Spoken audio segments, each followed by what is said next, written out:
Hebrews. This is Prophets of Awakening. This is our evening Shabbat class, the 17th of February, 2024. We'll be reading out of the Apocrypha for our topic for this discussion. Okay. You can go to our YouTube channel, the Prophets of Awakening. Check out our videos. We have a lot of videos on the channel that you can observe. Okay. If you like what you're hearing and receiving, I'm asking you to like, share, and subscribe to the channel. And for anyone that wants to support the channel, you got a cash app at the bottom of the screen to move the channel along. And our hours of operation, I'm trying to reiterate that we went to 7 o'clock, 7 to 9 on Tuesday nights, 7 to 9 on Wednesday nights, 7 to 9 Thursday nights, and 7 to 9 on Friday nights. Then we have our Shabbat class on Saturday. Our morning Shabbat class is 8 to 10, 10 to 12 Central Time, and then 7 to 6, 6 to 7 p.m. on the evening Shabbat class on Saturday. Okay. This is a non-Messianic channel. We deal with the Tanakh and the Torah. Tanakh being the Old Testament, so-called Book of Remembrance, and the Torah is the first 5 books of the Old Testament that was given to Moses by the Lord of hosts. Okay. Shalom and welcome to this channel. Welcome to our evening Shabbat class. We're going to do our normal, which is a moment of silence, the evening Shabbat prayer, Psalms, current events. Don't need to know information. Then we'll open it up for some comments, questions, and anybody have any dialogue. Okay, and then we'll go into our topic, which we'll be reading out of the Apocrypha. Okay, it's a moment of silence for the Lord of hosts, and all he's doing to bring about our prophesied deliverance in these last days. Okay. Oh Lord, I pray unto the Lord my God, and we make our confessions, oh Lord, the great and dreadful God, keeping covenant and mercy to them that love thee and to them that keep thy commandments. O Lord, righteousness belongeth unto thee, but unto us a confusion of face, as it is this day, to the men of Judah, to the inhabitants of Jerusalem, and unto all Israel that are near and that are far off, through all the countries wherein thou hast driven us, because of our trespass that we have trespassed against thee. As it is written in the laws of Moses, all this evil has come upon us in the land of our captivity, here in the Americas, in the Caribbean, Great Britain and America, and Africa. O Lord, according to thy righteousness, I beseech thee that thy anger and thy fury be turned away from thy city Jerusalem and thy people and thy holy mountain. O Lord, hear this prayer and cause thy face to shine upon thy sanctuary and thy people for your sake. O Lord, open your eyes and incline your ears to hear and behold our condition. O Lord, hear. O Lord, forgive. O Lord, hearken and do. Defer not, for thy own sake, for thy people and your land needs you desperately at this hour. Peace be unto you. Okay, we'll read the Psalms. Okay.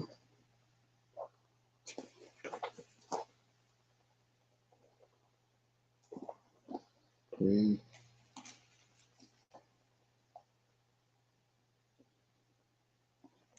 I'm going to read Psalms 78.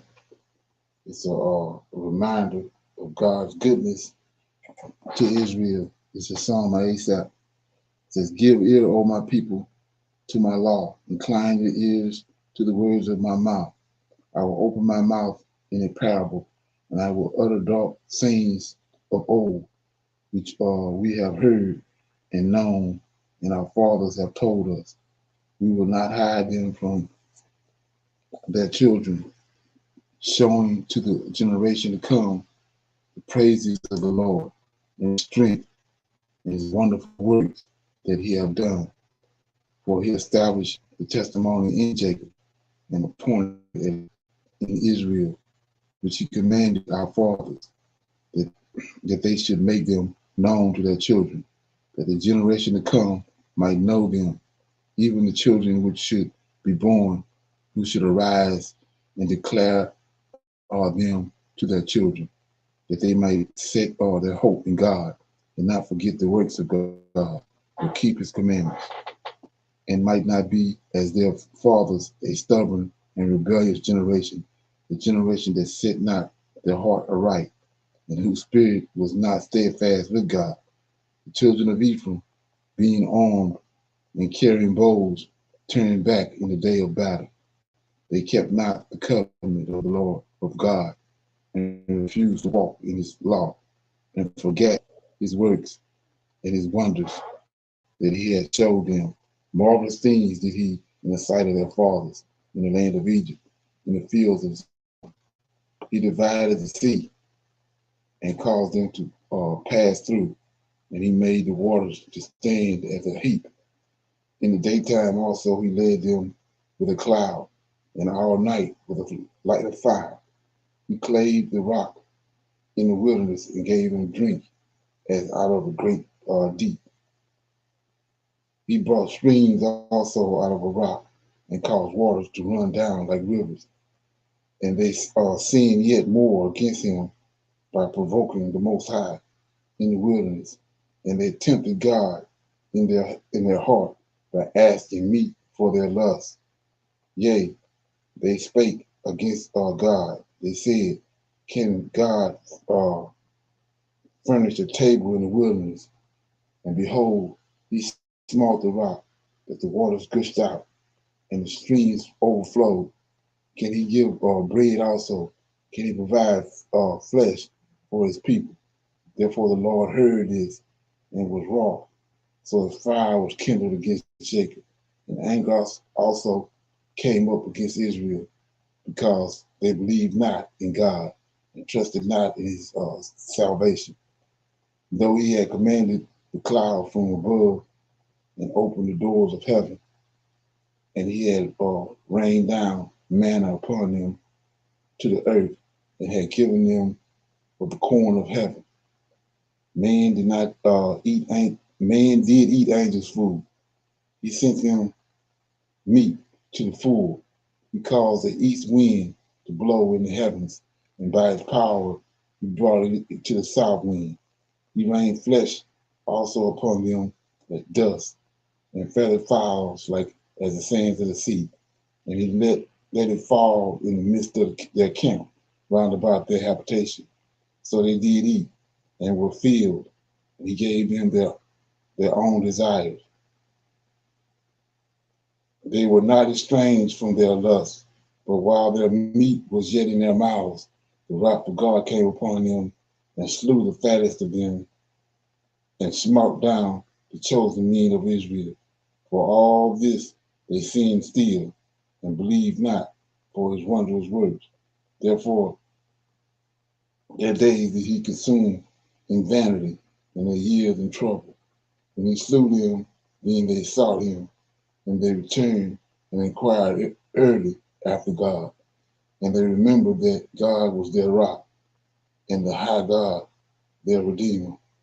Nevertheless, they did flatter him with their mouths, and they lied unto him with their tongues. Okay?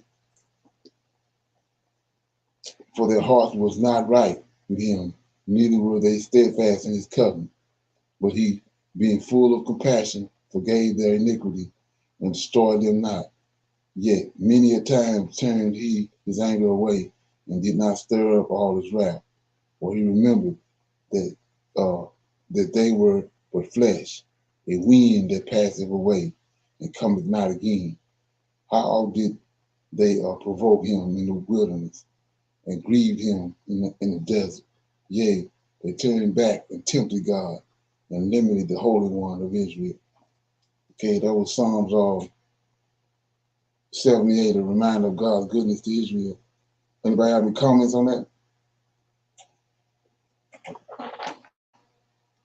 Okay, like I said, if we can, two things I want to shine light on was, let me get it.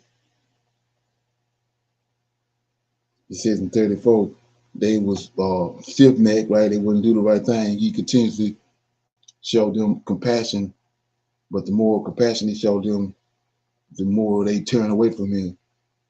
But when he says right here in 34, but when he starts killing them, then they sought him, and they returned and inquired early after God. So they got on track once he started knocking them off. And it seems like that's where we are today. Once he started killing them, they came early. They showed up on time and everything, and started seeking him. But there's one more verse I saw that I want to shine light on.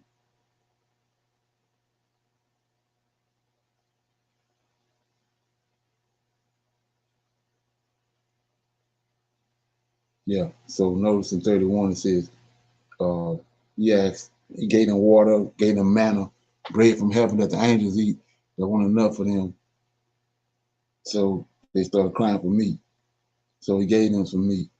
But notice what he done. He says, they were not estranged from their lust, but while their meat was yet in their mouths, 31, the wrath of God came upon them, and he slew the fattest of them, and smote down the chosen men of Israel. So notice he killed the fattest ones of them. So evidently they had to be the ones complaining. Okay. So make this sound like a black man to me. Okay. So with that being said, to go to some current events. I thought this right here was pretty interesting. See if I get some comments on it. Let's listen carefully to this news. We're not alone in the universe. In Jerusalem, Archangel Michael has just emerged. Yes, precisely in Jerusalem. Not just any major city, but the center of Jerusalem, the sacred city recognized by many different religions. This is significant because it demonstrates that, despite appearances to the contrary, Jerusalem will play a major role in the end times. God gives Israel hope. Archangel Michael is sent by him. He served as God's bodyguard, keeping Israel safe through this trying and tragic period. One thing God has shown us is true. He kept his word. God demonstrates to the Israelites that he is always there for them in trying times, not just in old tales, but even in the present. So are you curious? Are you ready to dive into this video with us today?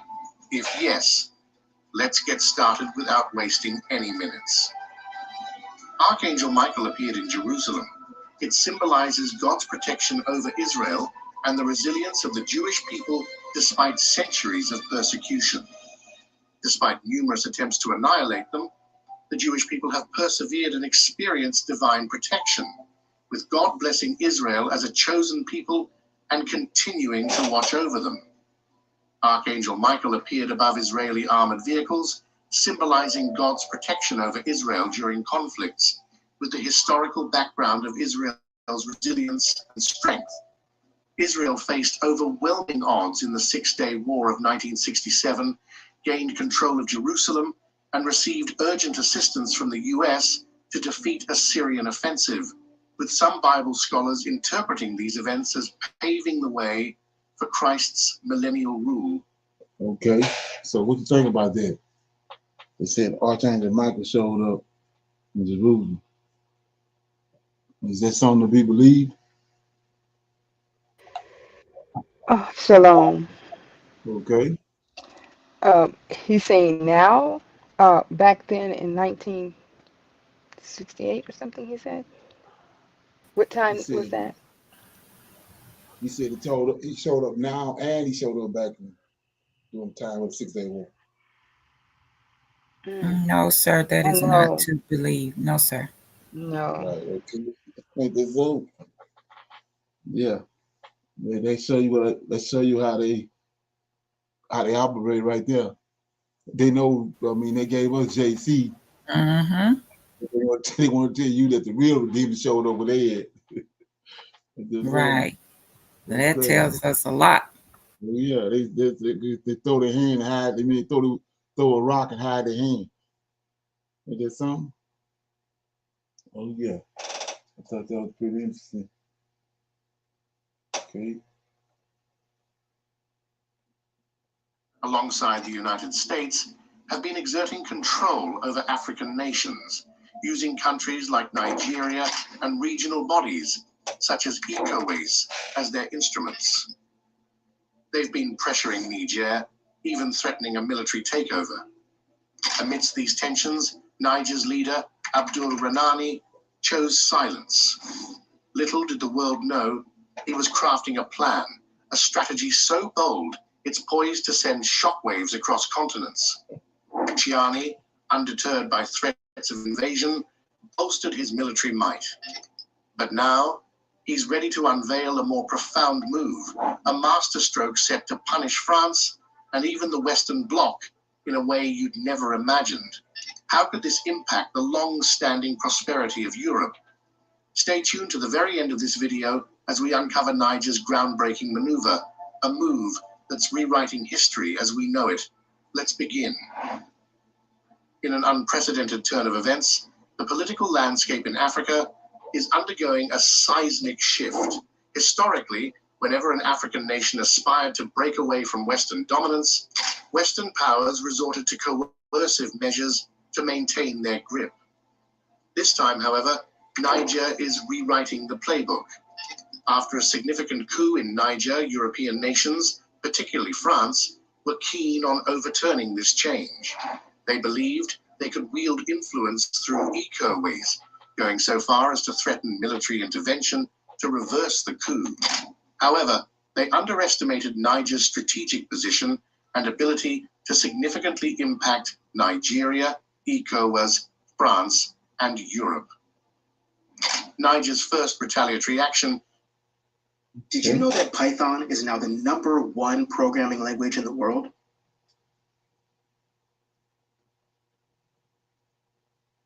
Targeted Nigeria, accused of being a Western puppet, particularly under the leadership of President Bola Ahmed Tinubu. Tinubu, who proposed and sought parliamentary approval for a military invasion of Niger, drew the focus of Niger's military junta.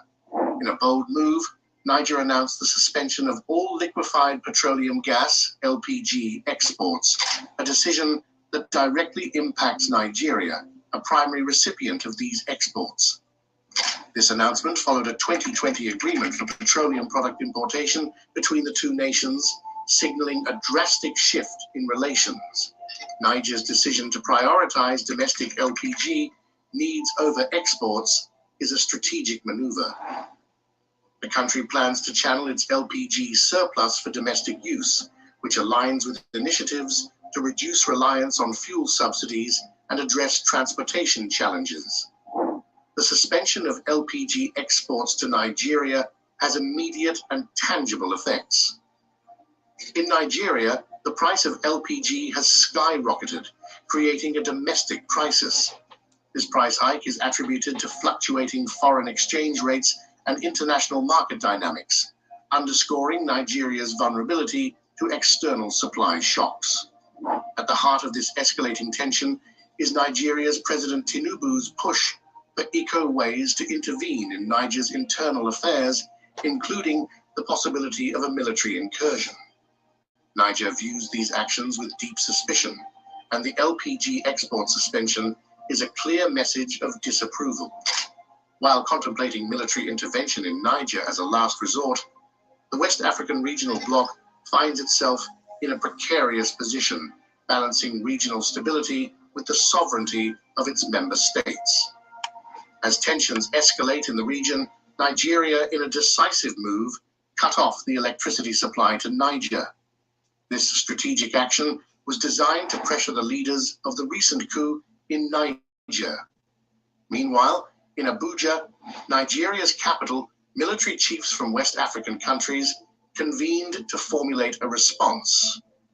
Their meeting coincided with the arrival of a delegation in Niger for negotiations, marking a critical juncture 1 week after the coup that rattled the fragile nation. The Economic Community of West African States, ECOWAS, has proactively addressed this crisis. They imposed trade and financial sanctions on Niger and gave the coup leaders a one-week ultimatum: reinstate Niger's democratically elected president or face the threat of military action. Abdel Fattah Musa, the ECOWAS Commissioner for Political Affairs, Peace and Security, emphasized that military intervention remains the last resort. However, ECOWAS is prepared for all eventualities. The negotiation team in Niger, led by former Nigerian leader Abdul Salami Abubakar, is working tirelessly to mediate the situation. Nigeria, as the current chair of ECOWAS and a dominant military and economic force in West Africa, is determined to counter the rising trend of coups in the region since 2020. Nigeria's power company Nigelec confirmed the cessation of electricity supply to Niger following the sanctions. This move significantly impacts Niger, which depends on Nigeria for the majority of its power needs. In a show of solidarity, Mali and Burkina Faso, both under junta rule, have warned that any military intervention in Niger would be interpreted as an act of war against them. Russia has called for an urgent national dialogue in Niger and cautioned that threats of intervention would only exacerbate tensions. The Russian Foreign Ministry warned that any military action in Niger could lead to prolonged conflict and destabilize the entire Sahel region. In stark contrast, the United States has expressed support for efforts to restore the deposed leader, Mohamed Bazoum. They claim that the Wagner mercenary group is exploiting the instability in Niger. In response to these developments, supporters of the coup, some brandishing Russian flags, staged protests near a French military base close to Niamey. They voiced their discontent with slogans condemning both France and ECOWAS. Europe and Niger had the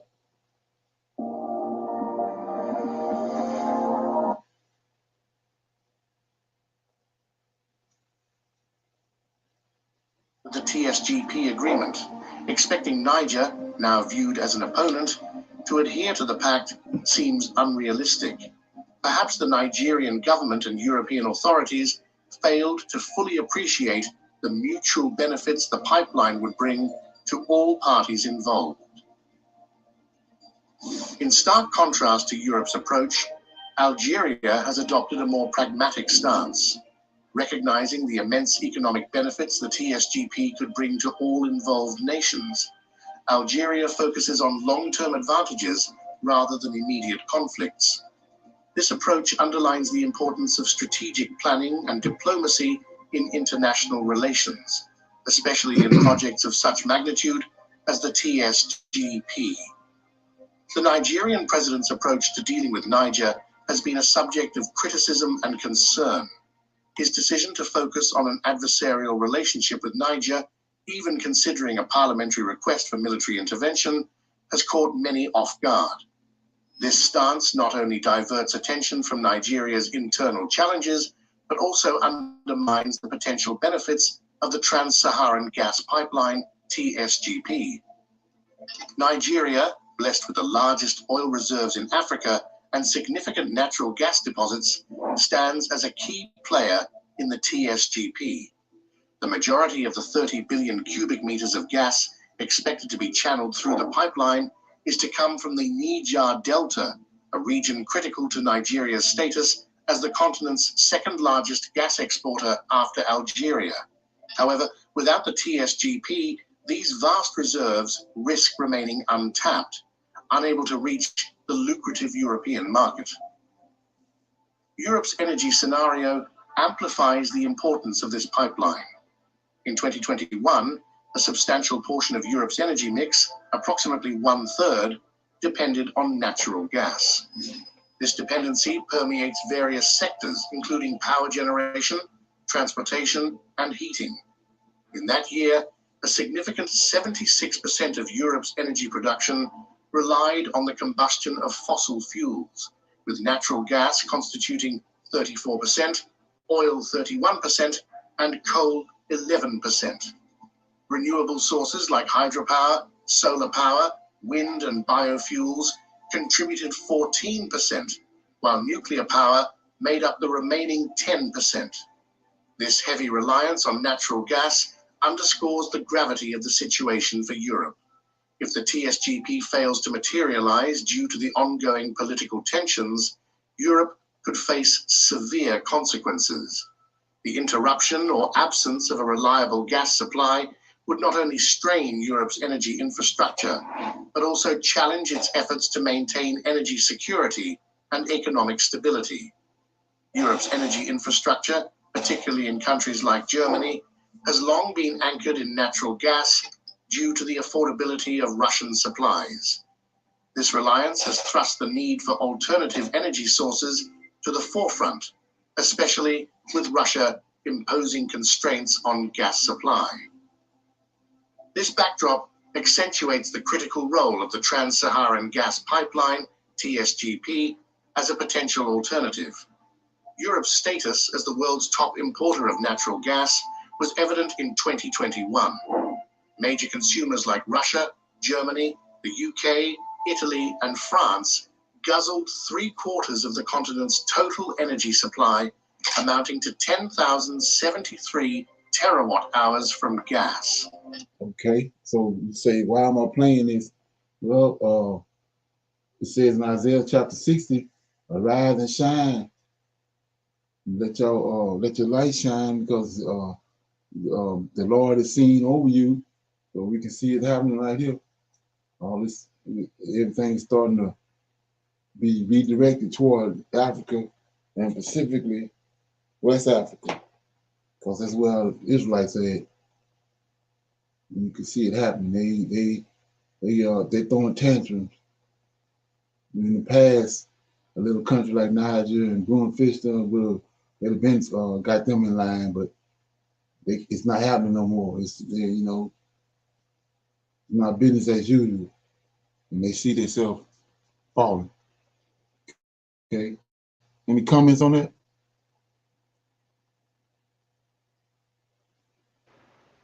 Shalom. As far as ne- um, those two countries, is Europe. What's Is that? Europe? Is Europe? Um, if they're trying to like, they've been um, affecting to Europe, and then some people says people in Niger um, should not go to Europe because they're not as well as they say they are, and then they said that. Okay, I was looking at a YouTube channel about, they were saying how they were trying to get to Europe from Niger, and um, how Europe was treating them badly. So I Okay. wonder if they were speaking on, they're talking about the pipeline, but they also was having mention about how those two countries, or those two, are not getting along. No, the Europeans, and because of what happened with those actions that those countries been making about putting sanctions on Europe and putting sanctions on America and Great Britain. Now they're not too good. They're not feeling too good about that. So no, I mean, I wouldn't advise Nigerians or Africans to go there, because just like here now, the tensions is high with what's going on with the immigrant. So tensions are high all over the place. Yeah, so we got a question right here. It says, has anyone heard of the 5 African American women who moved to Gambia and are dead? And it says the last one was thrown down a well. Anybody heard about that? Any No, sir. comments on that? Yes, sir. About I don't know, it's been about a week or so now that what's the channel, Go Black to Africa? He Okay, done a video on that. I can send that out to everybody. okay, yeah, yeah. I hadn't heard anything about it. And you got past me. Okay, let's play a little bit of this. This is some need to know information. Then we'll start reading out of it tonight. In a Democratic Party, But that's not a reason for us to clap. I'm going to explain to you why in this video. My name is Tim Black, and this is Calling It Out.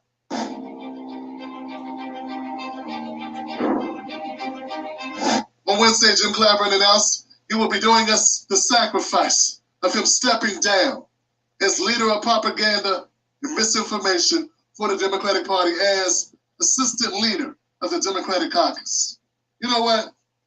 I'd like to know what made Jim Clyburn actually decide to step down. Yo, Kevin, what do we got? Hi, Tim. That's right. Jim Clyburn is not going to be in a leadership role in the House of Representatives. Clyburn will be leading his role as the assistant leader in the Democratic caucus. Clyburn did not give a reason for leaving, though we're glad he's going. Back to you, Tim. Thanks, fam. Clyburn stepping down means he's going to be passing the reins over to Hakeem Jeffries. We believe that in America, our diversity is a strength. It is not a weakness. An economic strength, a competitive strength, a cultural strength. Our diversity is a strength. It is not a weakness. We are a gorgeous mosaic. This is not good. One reason why you should not clap about this is that Hakeem Jeffries is also an empty suit. Listen to him here talk about what the agenda, the primary agenda of the Democratic Party will be going forward. Right now, the question is, will House Republican leaders do the right thing by the American people, stand with Israel, stand with Ukraine, stand with Taiwan, stand with our democratic allies all across the world, and stand with civilians who are in harm's way in Gaza and other theaters of war throughout the world, and get them the humanitarian assistance that they need. This is an epic fail on every front. I mean, if you're a person that cares about international news, international politics, he put Ukraine and Israel before he put the innocent people, the civilians who are getting hurt. So his first concern was Israel, and then Ukraine. And then, oh yeah, we're helping these civilians who are getting killed unnecessarily. We'll do something about that. Shouldn't you put the civilians first, since we're funding it? And if you cared about the civilians getting killed, wouldn't that be a conflict that you're backing Israel and you want to help send humanitarian aid? If you stop backing Israel, you wouldn't have to send the aid. It's important that we stand with Israel, stand with Ukraine, stand with our allies in the Indo-Pacific, and certainly ensure that we can surge humanitarian assistance to Palestinian civilians who are in harm's way in Gaza through no fault of their own, and civilians in other theaters of war. But Hakeem Jeffries is an empty suit and he's spineless and he's a scumbag and he's the party, the Democratic Party is the party of war, just like the Republican Party. They just say it nicer. And if you're someone who doesn't give a shit about international news or war, maybe you'll notice that he didn't have shit to say about domestic policy. I didn't hear anything about your problems.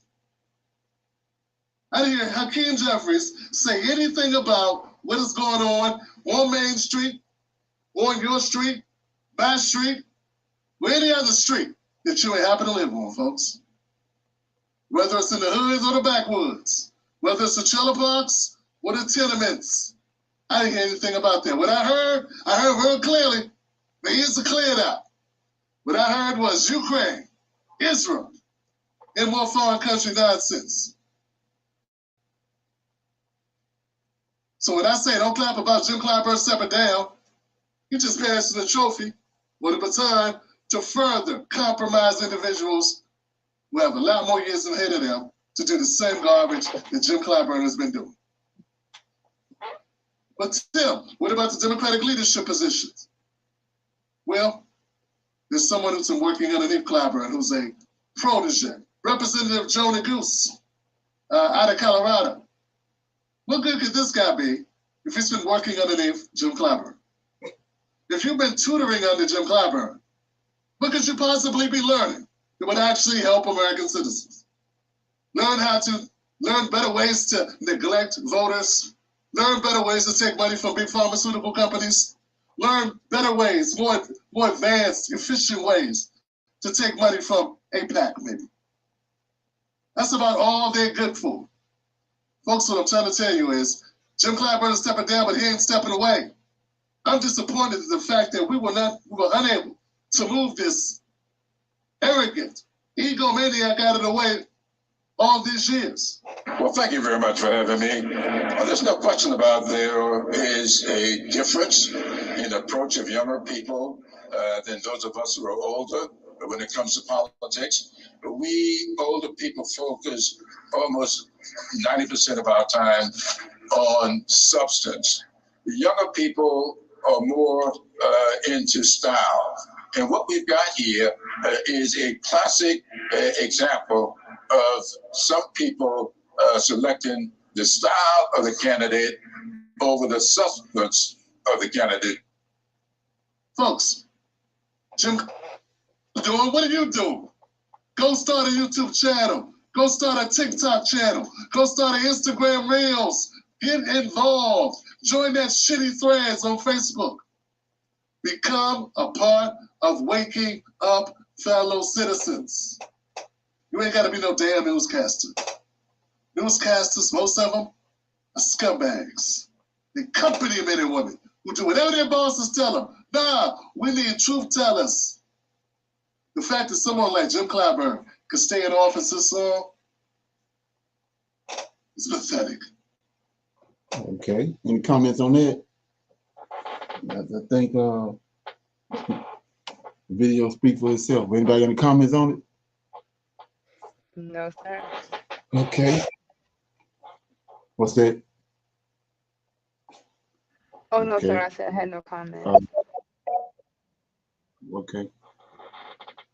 Okay, we're gonna open it up for questions and comments. Anybody have any questions or comments about this morning, last night, anything they heard or came across? You want to shine a light on?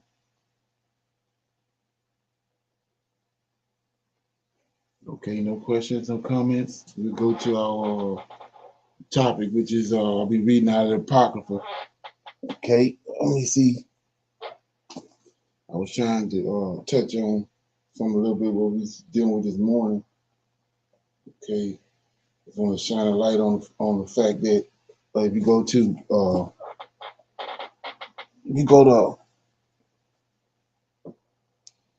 Obadiah right quick, and you go and let me get it.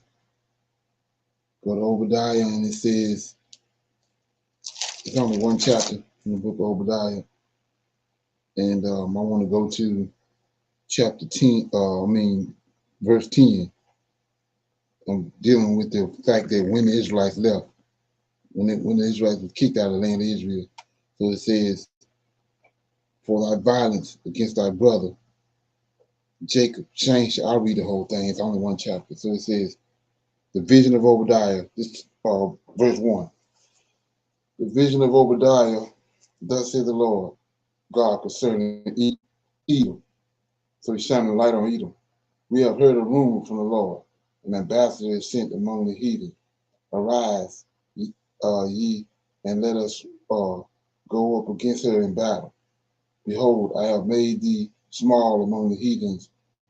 Thou art greatly despised, and the pride of thine heart have deceived thee.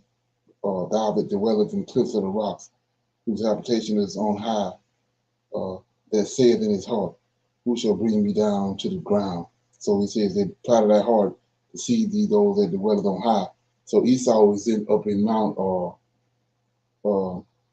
Seir, in the mountains of Mount Seir. That's why he's saying that. That's why they dwell there, amongst these the Horites, the giants that they intermingle with, married those Horite women. He said, though thou exalt thyself as the eagle, and though thou set thy nest among the stars, this will I bring thee down, said the Lord. If thieves came to thee, if robbers by night, how art thou cut off? Would they not have stolen till they had enough? If grape gatherers came unto thee, would they not have some grapes? So we know these grapes are, Israel is a vine. It's a choice vine that the Most High, the Lord of hosts, chose. And he planted it in the land of Canaan. So the grapes is the men of Judah.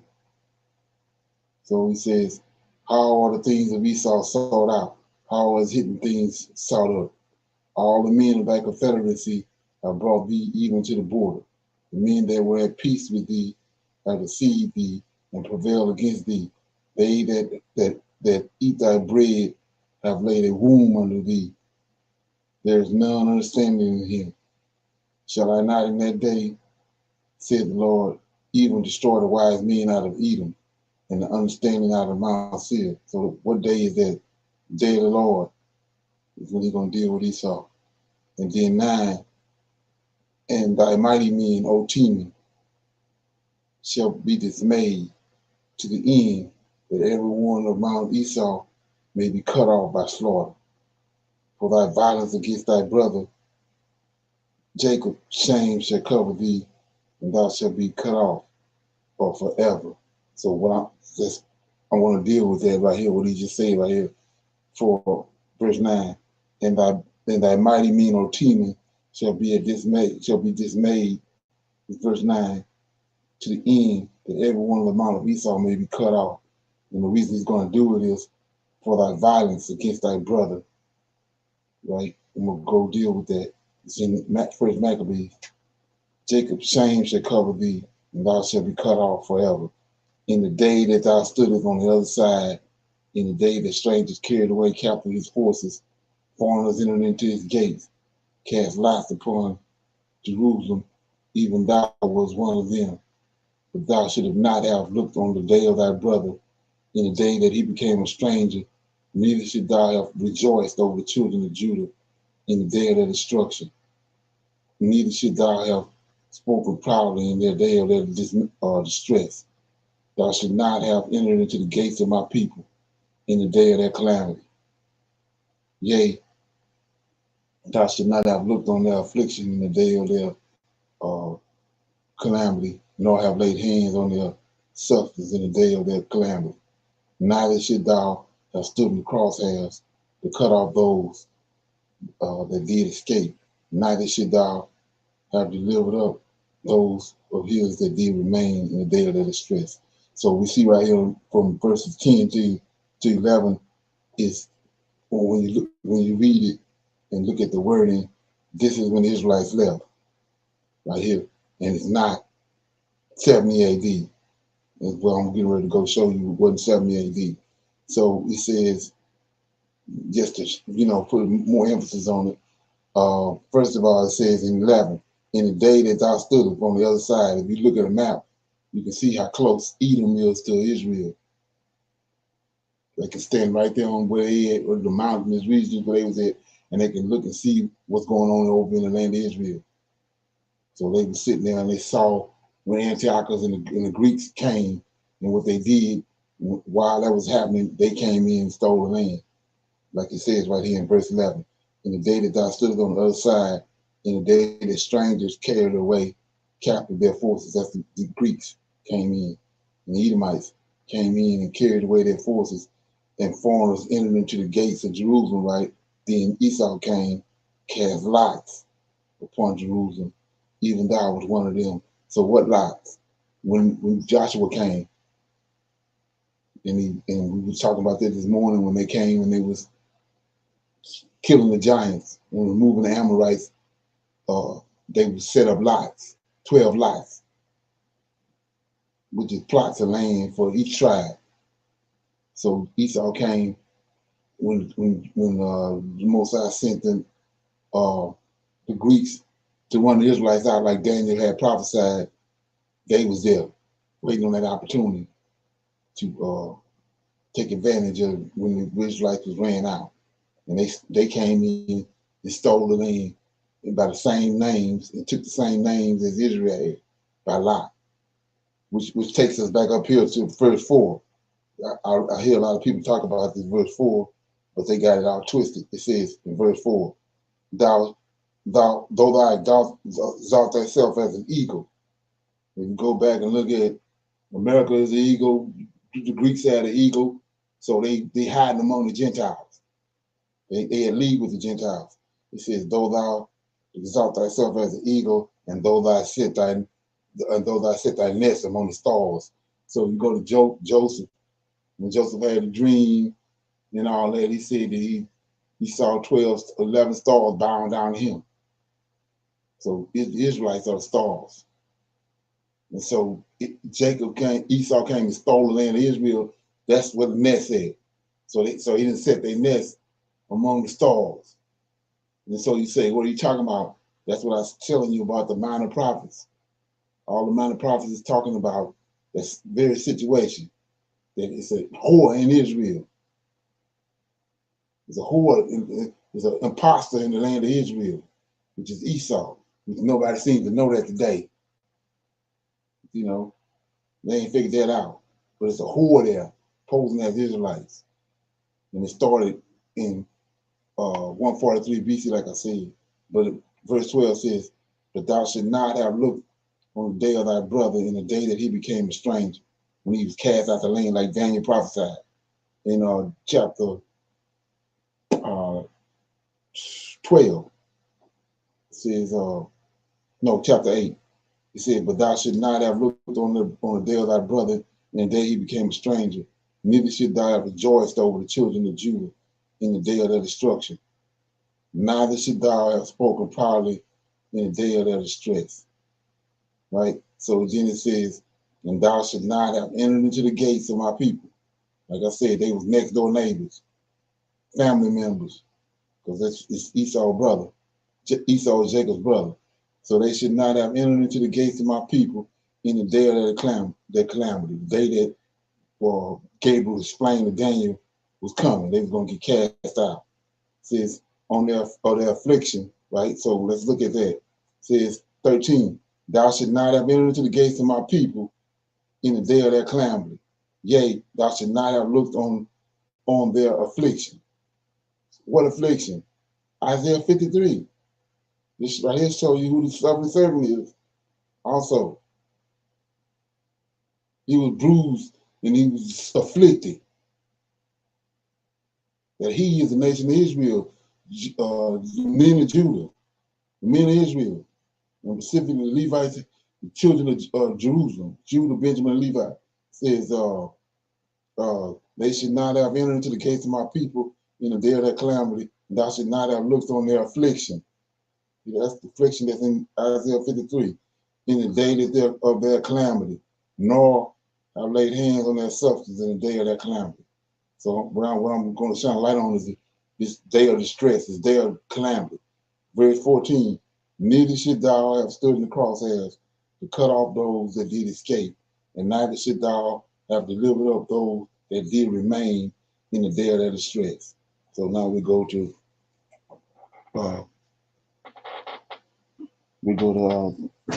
First Maccabees and we see this day of distress. And it's not 70 AD. Okay, let's look at it. Okay, First Maccabees. Okay.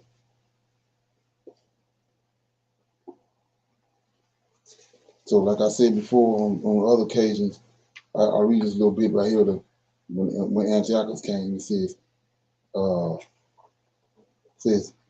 when Antiochus came, with who Daniel was talking about, the prince that shall come. It says, and when he came, he uprooted Bartholomew, and that was in Egypt. He uprooted him.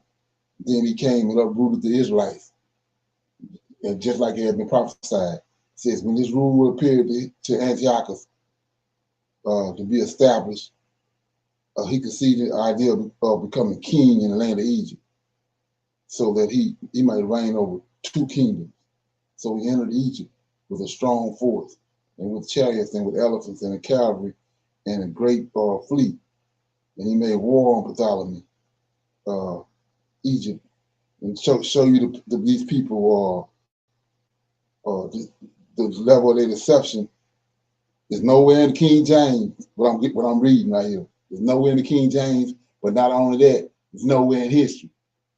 You made it a point to put in there that Columbus had 3 ships and came and discovered America. You made sure you put all in there, Napoleon, but you this ain't nowhere in King James, or it's nowhere in history books.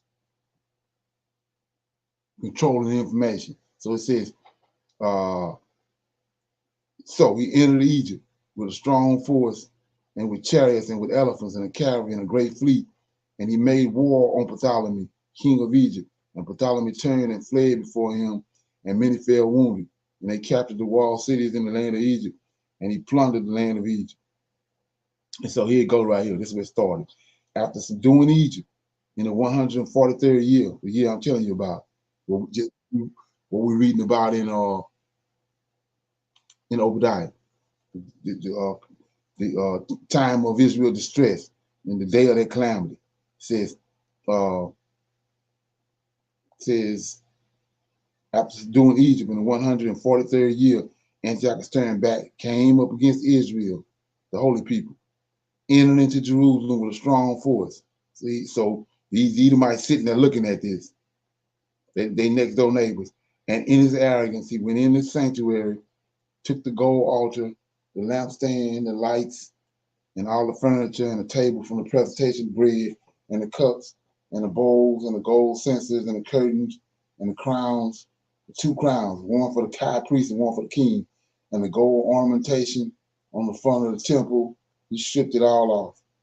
And he took the silver and the gold, choice dishes, took the secret treasures which he found, and he took all and went back to his own country. And he massacred people, spoke with great arrogance, and there was great mourning everywhere throughout Israel. So it's not in history books, because the lie telling you is that they was ran out by the Antioch, by Vespasian and Titus. But those are Edomites that came in right here and stole the land, like Obadiah is telling you. It says, and there was a great mourning everywhere throughout Israel. Rulers and elders groaned, girls and young men fainted away, and the beauty of the women was altered. Every bridegroom began to lament, and she that sat in the bridal chamber grieved. The very earth was shaken over its inhabitants, and the whole house of Jacob was covered with shame. And after 2 years, the king sent an officer to collect tribute to the towns of Judah, and he entered Jerusalem with a strong force, and he spake to them craftily in a peaceful terms, like he said, like it tells you, the Antichrist came peaceably. All of it is right here. It ain't coming, it already happened. So right here, he speak peaceful, in peaceful terms, and they trusted him. Then he suddenly fell upon the city, struck it with a great blow, and destroyed many of the people in Israel. He plundered the city. He burned it down. He tore down the houses in it and the walls around it, and they took the women and the children captive and possessed themselves of cattle. Then they fortified the city of David with a great and strong wall and with strong towers, and it became their citadel. So like I said, would this not be in history books? Wouldn't this be in the King James? Okay? So they fortified the city of David with great strong walls and strong tower, and it became a citadel. And they put the sinful heathen there. And they put sinful heathens there who did not obey the law. And they entrenched themselves there. And they stored up weapons and provisions. And they collected the spoils of Jerusalem and laid them up there. And they became a great threat. And it proved a place of ambush among the sanctuaries and a wicked adversary to the Israel constantly. And they shed innocent blood. Here you go, right here. And they shed innocent blood all around the sanctuary. So if it, like they say, a fruit don't fall that far from the tree, right? So if you got an apple tree, then you go up there, you walk up there, you're gonna see apples laying all around there. So right here it says they shed innocent blood all around the sanctuary. So the sanctuary is the tree. So what's laying all around there that's dead? Levites. That's what's laying all around there. So they got hell to pay. So it says, so they shed innocent blood all around the sanctuary and polluted the sanctuary.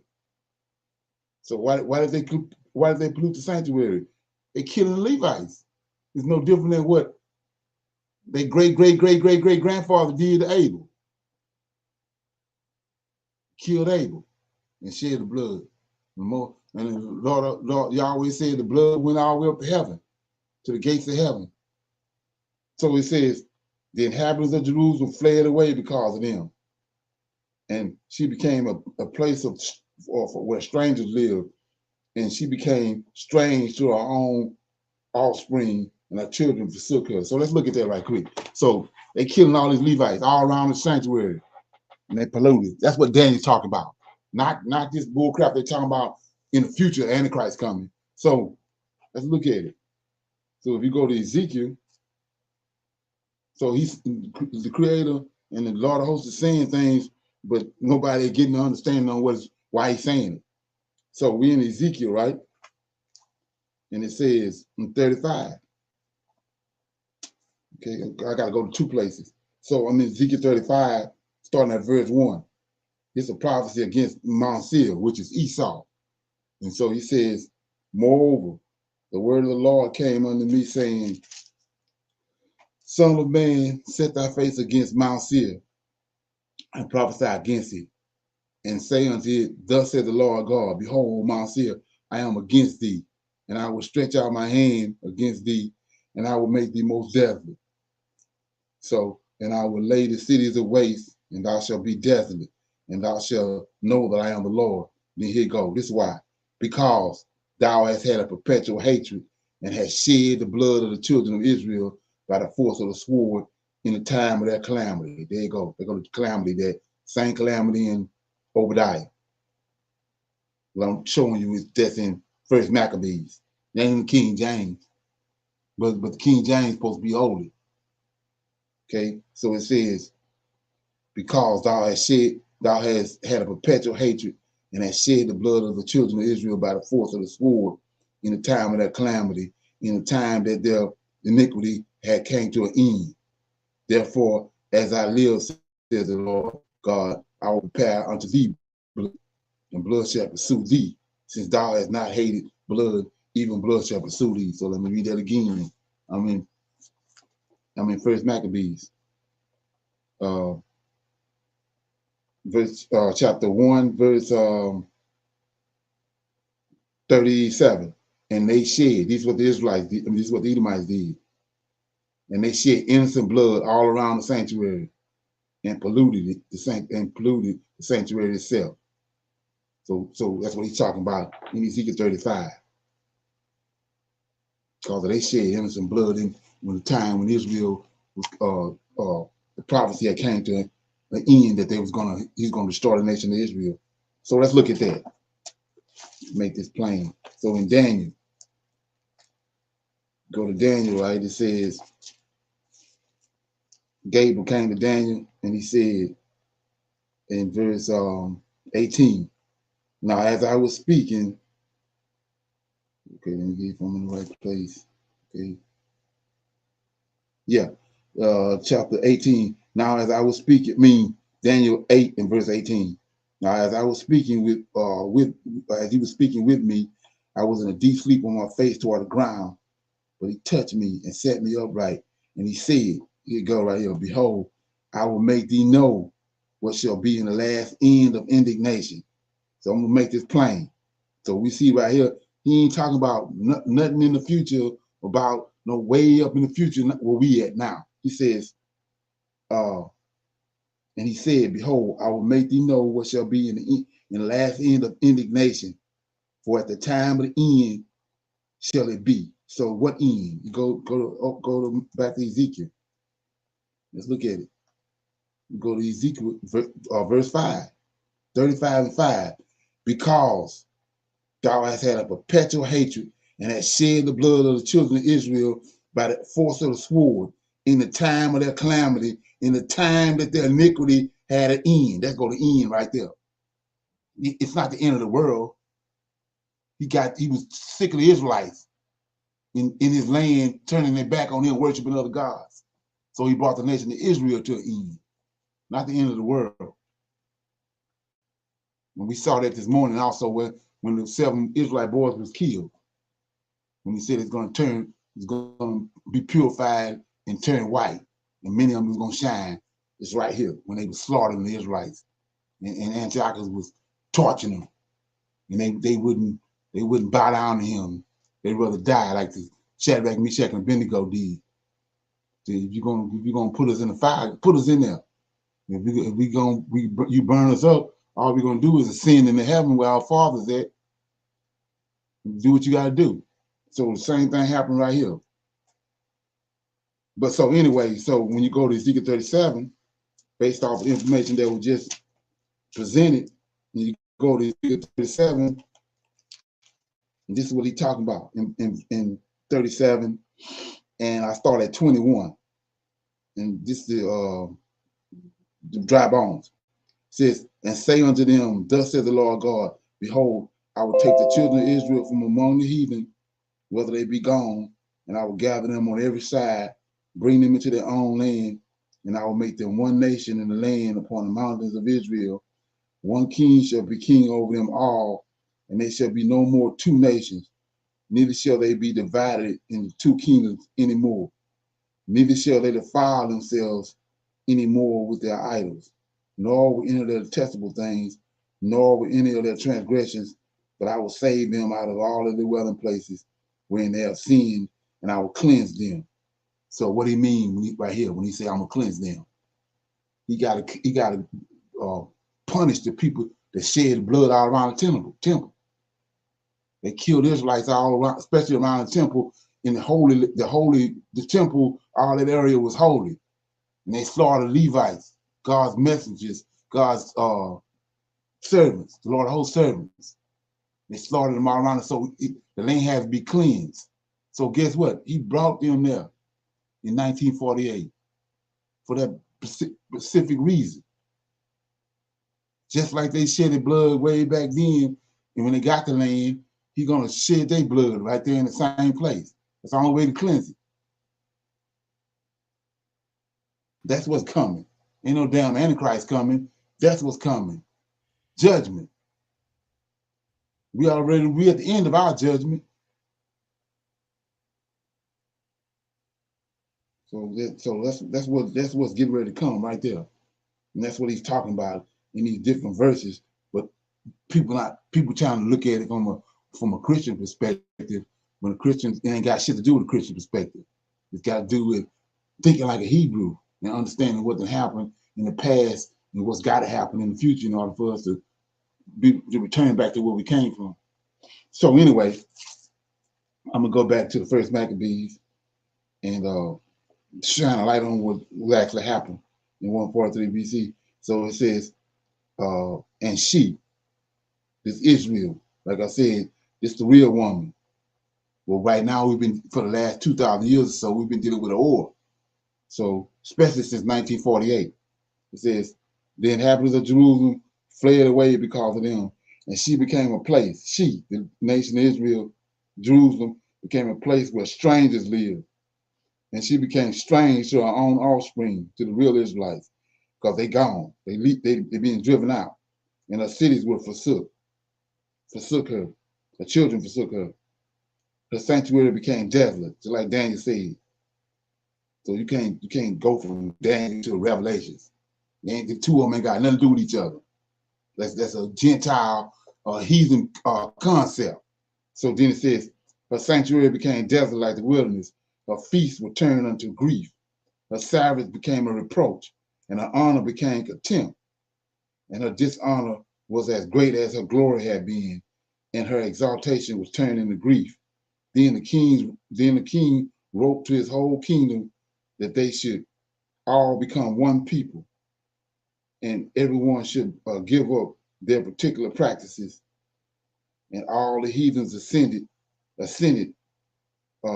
to the command of the king, and many from Israel agreed to his kind of worship and offer sacrifices and idols, right? And broke the Sabbath.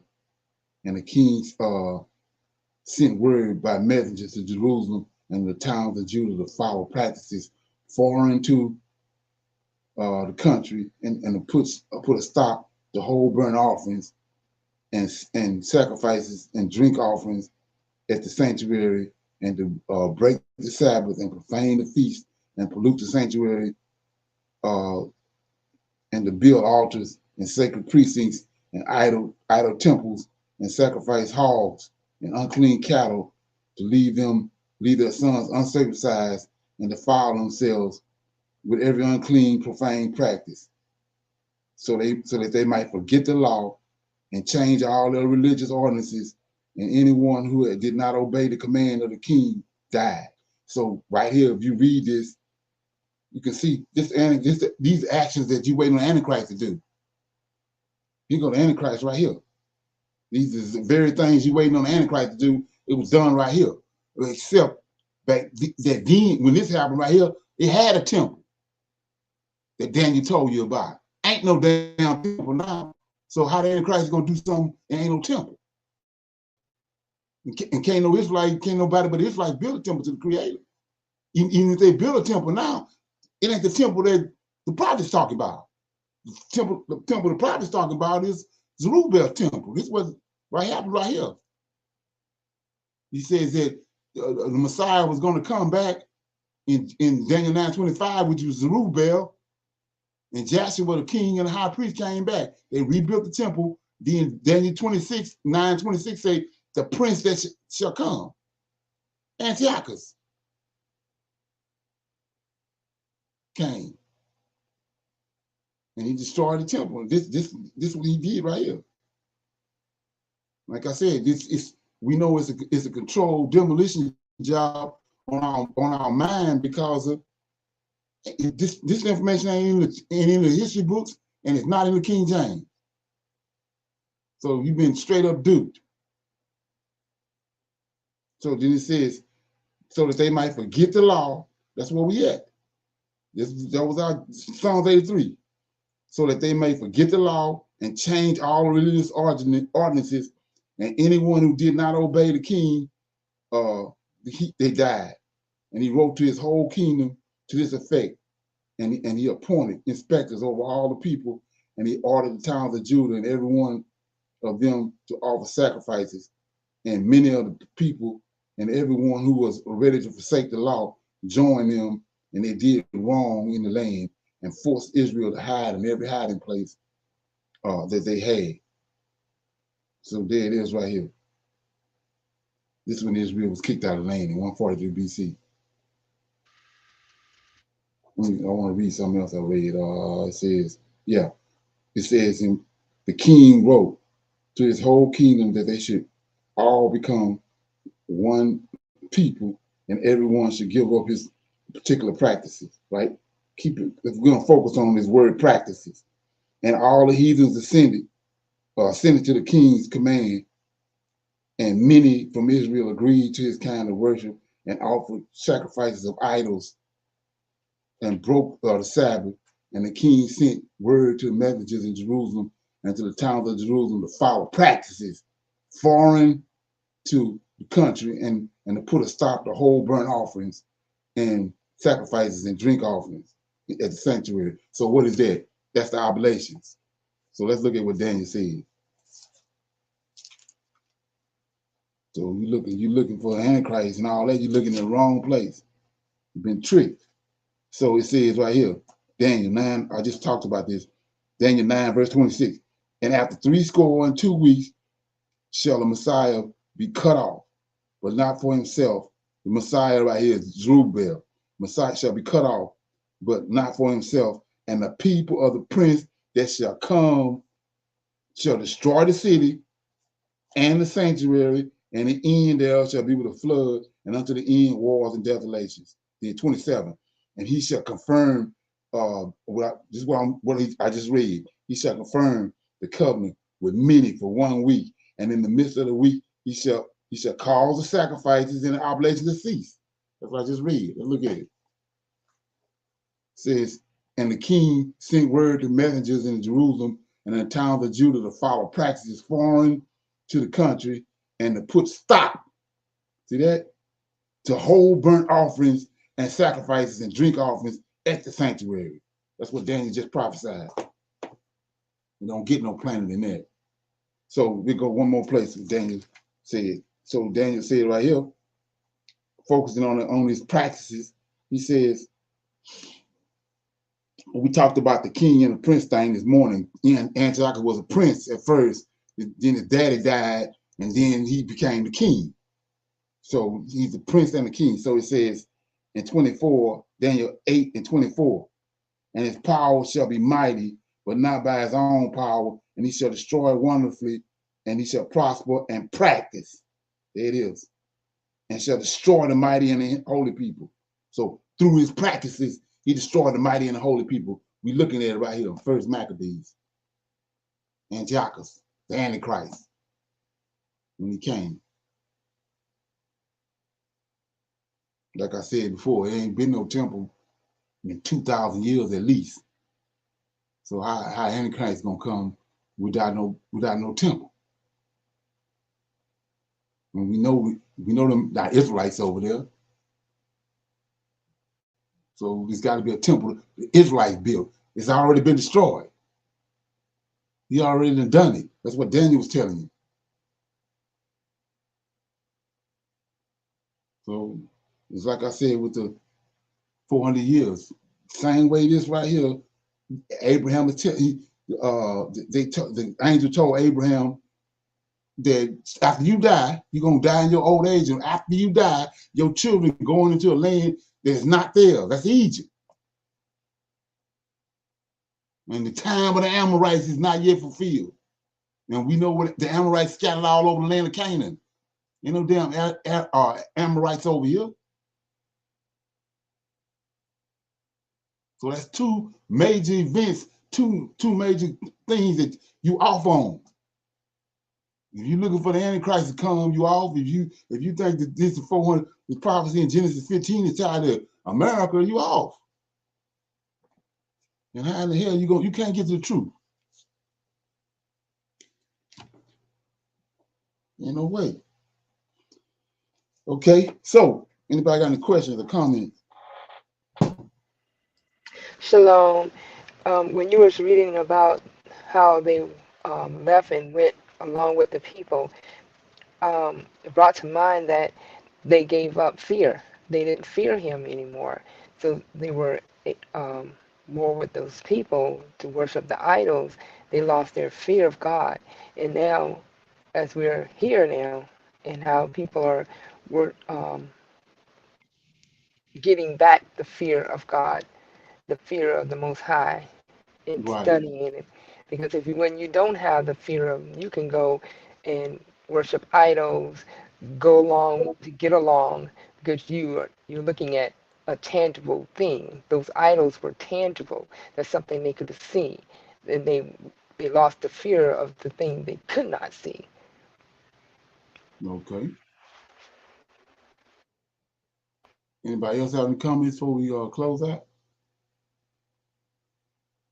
Like I said, the two what we talked about this morning and talked about tonight, it has to be understood. No, you got to get, they talk about calibration. In order to get on the right track and understand what's going on and what has happened and who we are and who our God is, these things got to be understood for the truth of what they are. You know what I'm saying? So, like I said, if we sitting there on the brink of being delivered, but you got 90-some% of the world waiting on the damn Antichrist and a beast system. When it's obvious, when the Romans came, when Israel was cast out of the land, that's when the tribulation started. That's when the beast system started, because Israel, the nation of Israel, was the in between. The Lord of hosts was using Israel and the Levites and the king and all that as the in between that kept the world focused and kept his laws. His laws is in place. Ain't no laws now. That's when the tribulation started. The beast system started then because they started, they started altering the Most High's laws, concocting their own. They took the Shabbat away, gave us another redeemer. All that. That's when the beast system started. We at the end of the beast system. It started with Antiochus. He the ones that started. You can't have a beast system with an Antichrist at the end of it. Like I said, it's like Sam Walton coming now. You already got all these Walmarts all over the world, all over America, super Walmarts. But the founder of Walmart, he come at the end of it. No, he got to come first to set up Walmart. He can't come at the end of it. Same thing with that. That's common sense. That's true. Right. Any comments? Anybody got anything they want to talk about before we jet up out of here? So basically, everybody was envied the Israelites. They knew that they didn't have play a role in for the covenant, and they tried to turn us against our God. Basically, by Right. sending against our gods by actually, with us eating pork, everything that he said that we shouldn't do. They tried to make it seem like it was right in the Right. eyes of us. So okay, Right. and that's just And because then they don't. Go yeah, ahead. its power was, it's like I said, you got fallen angels, you got righteous angels. So the power behind, the reason behind these fallen angels is to take the order that the Creator have on the planet. They the ones behind it. Powers and principalities in high places. So they want to remove Israel out of his place, so they can corrupt the earth, totally corrupt it. That's what the accomplishment was, and all Israel did was help them along by not obeying the Creator, and so he cast them out. That's when the beast system started,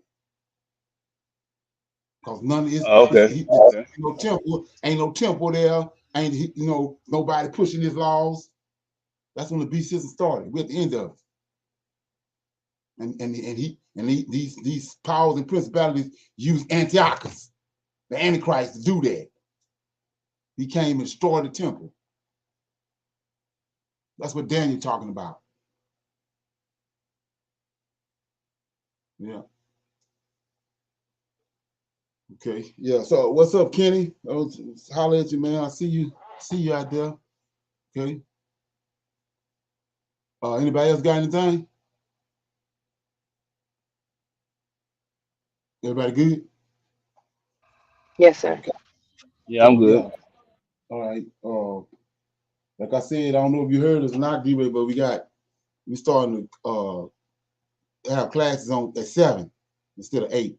Try to come down a little early in the day. So it's 7 to 9 Okay. instead of, yeah. And then And same time, that starts Tuesday. yeah. And Okay. then Okay. Yeah, I remember. same time on Saturdays. Okay. Okay. That'll work. Okay. Shalom. See everybody. Well, we got tomorrow Clubhouse tomorrow at 12 Central Time. We got that